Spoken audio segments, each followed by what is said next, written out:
ছাত্র, তাই না বল? ঠিকই বলেছিস, হাবলু একাই স্টুডেন্ট, আমরা তো সবাই ফি স্টুডেন্ট।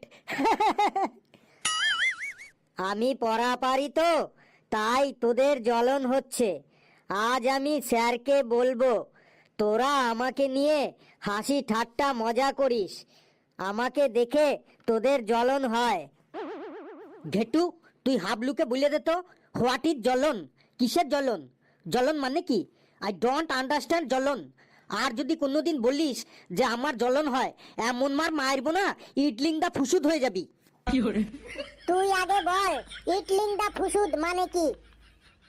মার খেললেই হাবলু বুঝতে পারবে ইডলিং দা ফুসুদ মানে কি। তুই মাঝে মাঝে এমন ইংলিশ বলিস, মনে হয় মঙ্গল গ্রহ থেকে এসেছিস।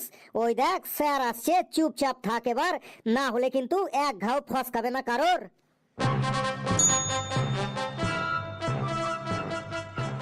Good morning sir. Good morning, good morning, সকলে বসে পড়।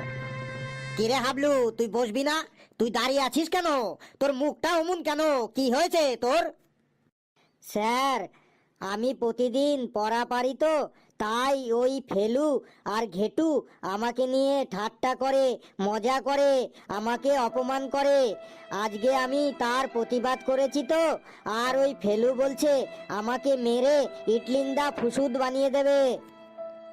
ইটলিং দা ফুসুদ? সেটা আবার কি? এই ফেলু, তুই দাঁড়া তো। ইটলিং দা ফুসুদ?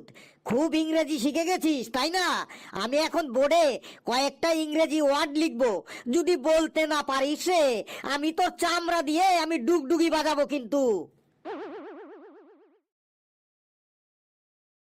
তাড়াতাড়ি বল, বোর্ডে ওটা কি লিখেছি? স্যার, ওটা হলো কঞ্জু কঞ্জু রিলেশন। স্যার, কঞ্জু রিলেশন, কঞ্জু